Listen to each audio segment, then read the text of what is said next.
So continuing to explore this question of motivation,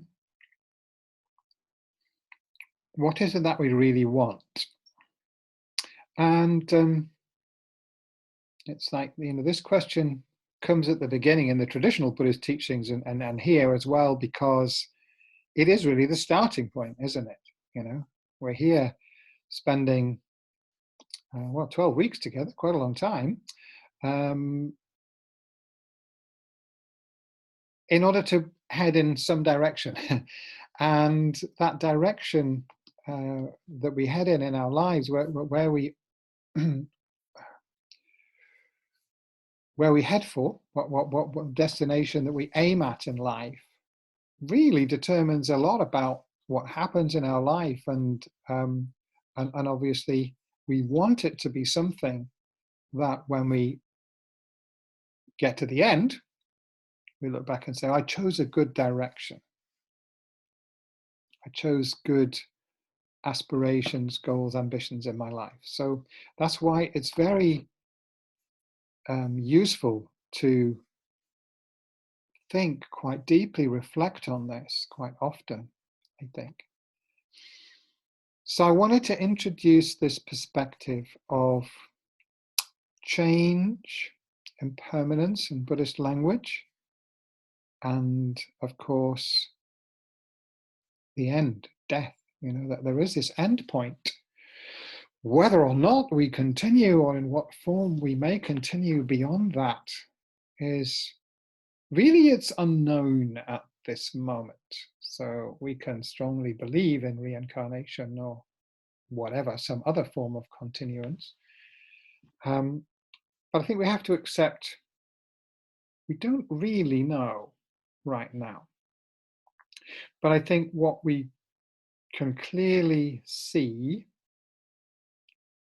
if I look at my life from that perspective, imagine that I've reached the end of my life and I'm looking back at my life. Just do that imaginative exercise. When that does occur, which it definitely will, I'm going to have some kind of a view about whether I spent my life well, whether I did achieve the things that I most deeply would have wanted to achieve, but I feel satisfied with my life, or I don't. And that's a very important perspective to look at the question from. And when we think about impermanence, that is, life goes on from day to day. Weeks pass, months pass, years pass, and sometimes we hardly notice. We wake up one morning and think, good goodness, my hair is grey. I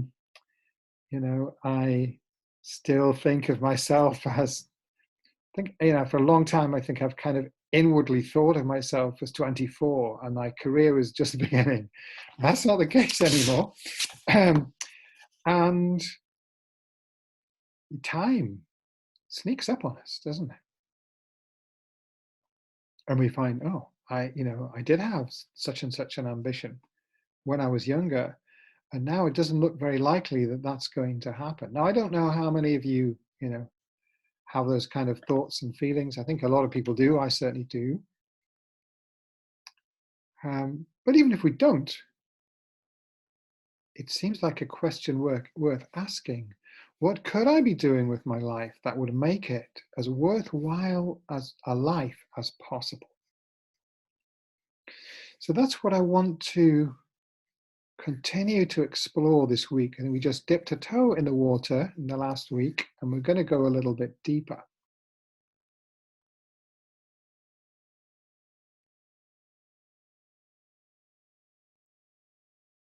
So what we do know is that our life is going to come to an end. It's finite, this life. And it matters what we do with it. It will matter when we come to the end. We will either be dissatisfied or dissatisfied. And at that time, I guess you might all agree, You know, that's going to feel important. That's what we know. What we don't know is when that's going to happen.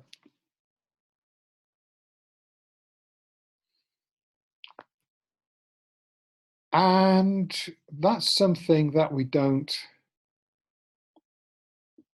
most of us, fully appreciate most of the time.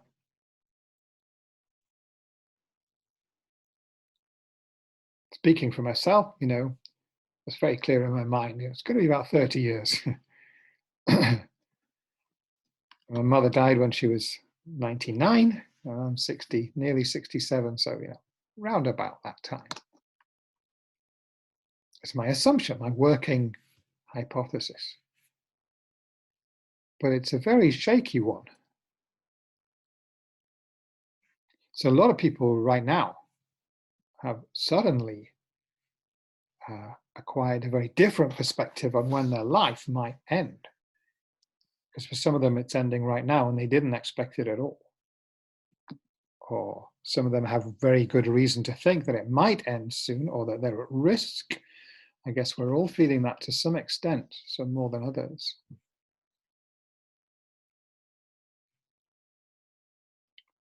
And it's something we avoid thinking about, and we tend to think, I don't want to think about that. It's negative to think about it.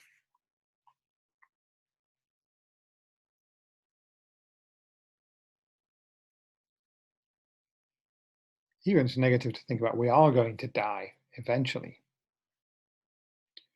The thing is, though, it's a very powerful source of motivation. And also, not just that it can motivate us, but it can help us to see much more clearly what we want our motivation to be, what our motivation really is when we fully absorb the reality of our life, that we are mortal and that we don't know how long we have.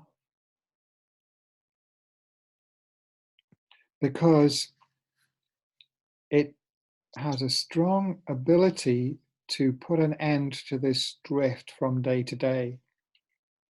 That, there's a lovely line in Pink Floyd. Then one day you find 10 years have got behind you. No one told you when to run.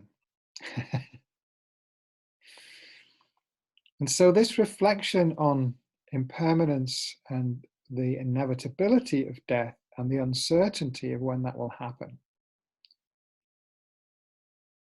can really shine a strong light on that question of motivation.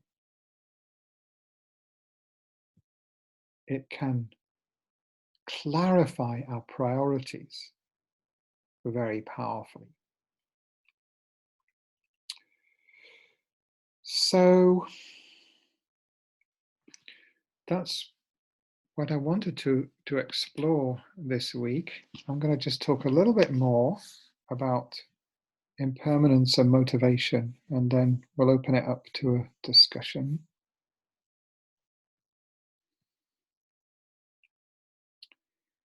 So something I'd hoped to bring out in the meditation and I kind of overlooked, didn't get properly included, so I'll talk about it. But as we look backwards in that beginning part of that meditation, what I meant to kind of bring out was that our dreams and ambitions and aspirations change down the years, doesn't it? So, people of my generation, the men tended to say years ago, well, when I was a kid, I wanted to be an engine driver. That's what when I was 8, that's what most boys wanted to be, and the girls wanted to be a nurse. And interesting, different gender roles. But whatever it was, I wanted to be a mountaineerist. That was my ambition. I wanted to climb Mount Everest. Still kind of think about, climbing mountains, but it's no longer my image of where my life is going, what my life is really about. and um, every decade is probably different in one way or another. And that's probably going to continue, that it'll change. But if we are willing to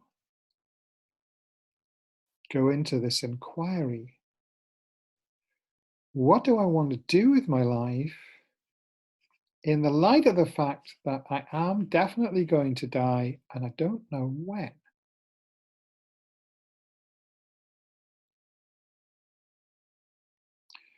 So it will be different for each of you, I'm sure. And so this is one reason why I wanted to kind of um, try and present the Dharma in this slightly different way, because in the way that it's presented in the traditional form, there's kind of clear-cut set answers to those questions. But I would like to experiment with what happens when we each try to find our own answer, and then we can share those, between ourselves and see what insights come from that. So motivation.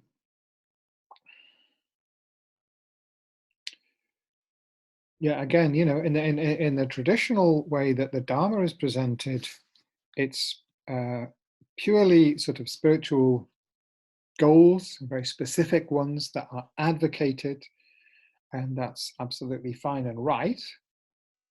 But I think it,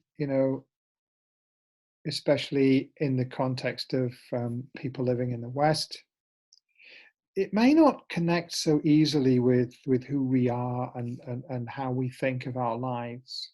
So, for example, somebody here might have a deep and abiding aspiration to be a musician. And I think that's equally as valid as the aspiration to be a meditator. I'm not advocating that all of you should devote your lives to meditation and spend 8 hours a day doing that, or studying Buddhist texts. In our present situation, we have vastly more different kinds of opportunities available to us of things that are worthwhile. So, the arts, music, poetry, science,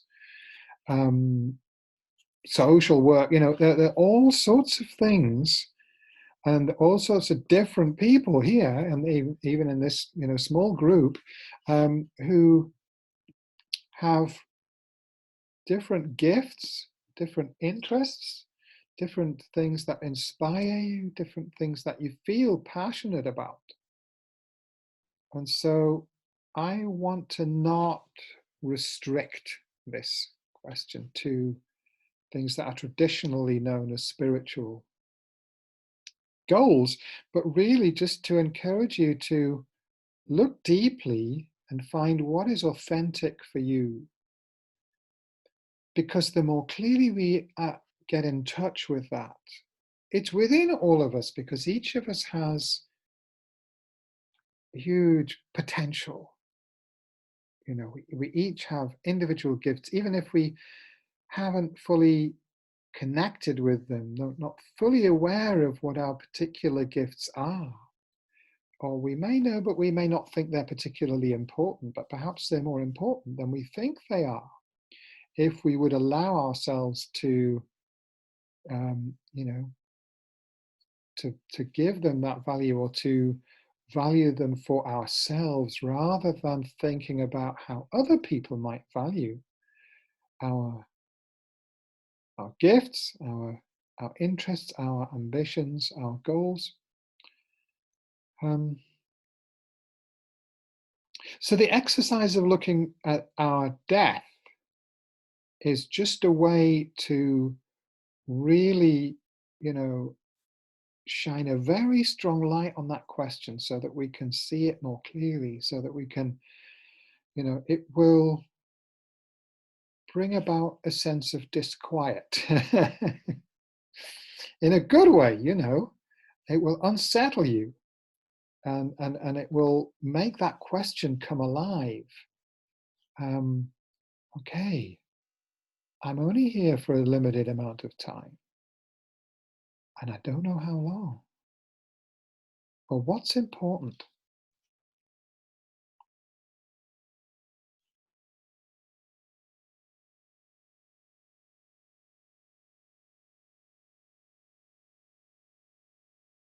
Death always seems a long way away until it comes.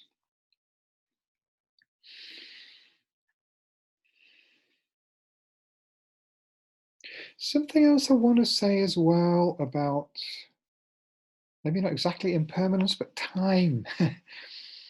um, yeah, because of course impermanence is an aspect of time, and death is really. Um,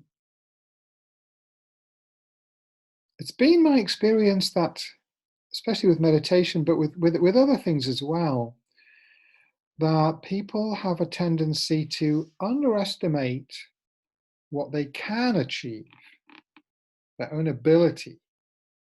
And there's many reasons for that. One particular reason that I want to just mention in connection with time is that we live in this society um, that operates with a kind of machine view of things. Yeah. Um, and so we have this instant coffee mentality, that if we can't do something immediately, like the first time we try, like meditation, we the teacher tells us to, okay, well, just sit and concentrate on your breathing and don't let your mind wander. And then, of course, you can't do it. And you think, okay, well, I'm going to do this. And we practice it for a few weeks every day. I'm no good at this, is our conclusion. I'm still saying that to myself 40 years later. However, the truth is I'm now a lot better at it than I was when I started. I'm also, you know, for even longer I've been playing the piano, practicing the piano. So, I started that when I was 6, I think. And it was a bit on and off, but I was very enthusiastic, and I worked with different teachers over different years. And sometimes I've worked hard at it, and I've always done it. I mean, there've been times when I've gone for a year or more without practicing, but I'm still doing it, and I'm still working on. And I've been working on the same piece for a year now. I'm a long way from being able to play it, long way. But maybe another year, and that'll be great. Now, in earlier times, I would probably have, it's taken me a long time to develop that kind of persistence and perseverance. And I think the reason, I now have that is really simply because I've learned from experience that things don't come as quickly as we think they should. And we tend to judge ourselves as the problem. Well, it's just because I haven't got musical talent that I'm taking so long to learn this piece. So probably I shouldn't bother. Playing the piano is not my thing. I'll do something else. And I think that's not the reality. I think the reality is that whatever we really care about, we'll be willing to put the work in if we understand that we can do it. And we can. That's the point. Okay. Now you might come up with a silly ambition, like, well, I'm going to, like I'm 67, so I'm going to break the world 10,000 meters running record. Like that. That's not going to happen. Just not going to happen. So I might, want to take up running and do well in the seniors in the Leeds half marathon or something like that. But I'm not going to become an Olympic athlete now. Maybe when I was 14, that might have been an ambition that would have made sense. It doesn't make any sense now. But outside of that, we shouldn't set those kind of limits too readily on ourselves.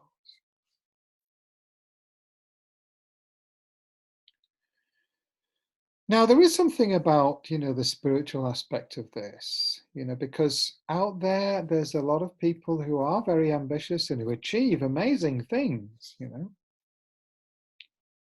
Um, but it's the spirit behind it in a way, why do you want to be an Olympic athlete? If it's just because then I'm going to be very famous and people will look up to me and admire me,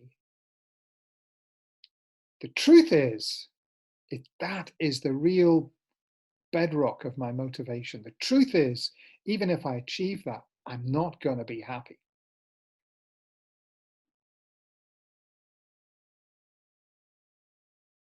That doesn't mean that ambition itself cannot be the basis for happiness, but it's why I want it.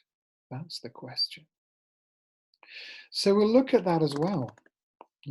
What are my real, my heart wish, if you like? What is it that I really would like my life to be, to become?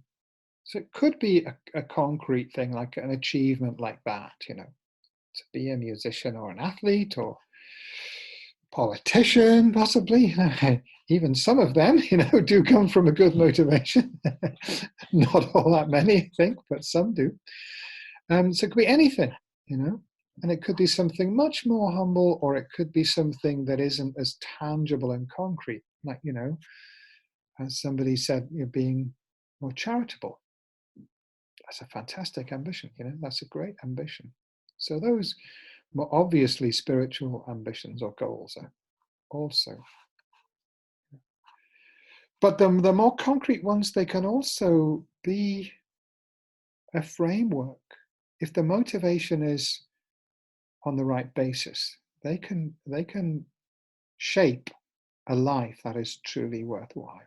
We can contribute to the world as an athlete or a policeman or a pianist or whatever, in a very positive way.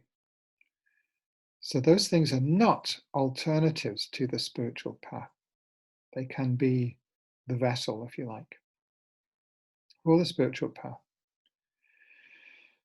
So that's ambitions and goals, and just a little bit more about impermanence and death.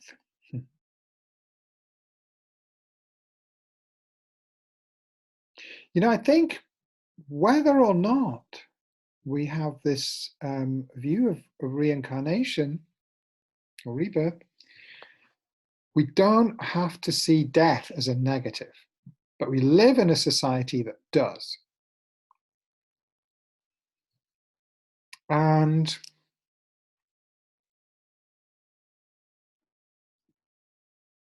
can you imagine if we didn't die? Would everything then be okay? Not necessarily, right? If this, life has a shape.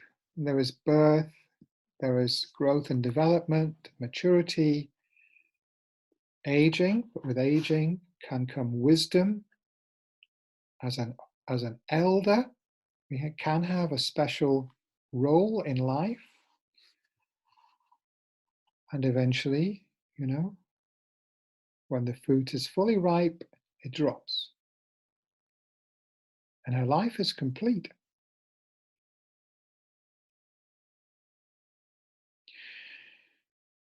So if we have that kind of attitude to life, that my life has this shape, it has a beginning, middle, and end. And this is consistent with rebirth as well. Each life has to have a beginning, middle, and end, and it will be a complete life. And the tragedy would be to come to the end of my life and look back and say, oh, I didn't do the things that would have made my life worthwhile. I missed the opportunity. So from last week, the gratitude, we all have an extraordinary, everyone here, I would say, we have different circumstances, we have different difficulties and problems and obstacles to the things that we'd like to do, but everyone here has an extraordinary opportunity to make something of our lives that is worthwhile from our point of view, not from someone else's point of view. That's very important. Okay, so we all have that, and most people in the world don't. And most people in history haven't had that kind of opportunity. And no animals have that opportunity. Well, maybe we don't know about maybe about the whales and dolphins and so on, you know that. But generally speaking, you know, it's a human privilege and prerogative that we have this potential, extraordinary potential to do all kinds of things with our life. So I want to kind of encourage you to, you know, let your imagination work on it. So we're going to work on that over the next week. And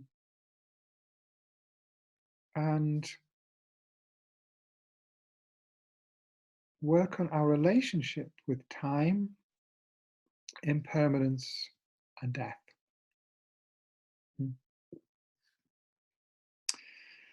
Okay, so let's have some reflection, discussion on that.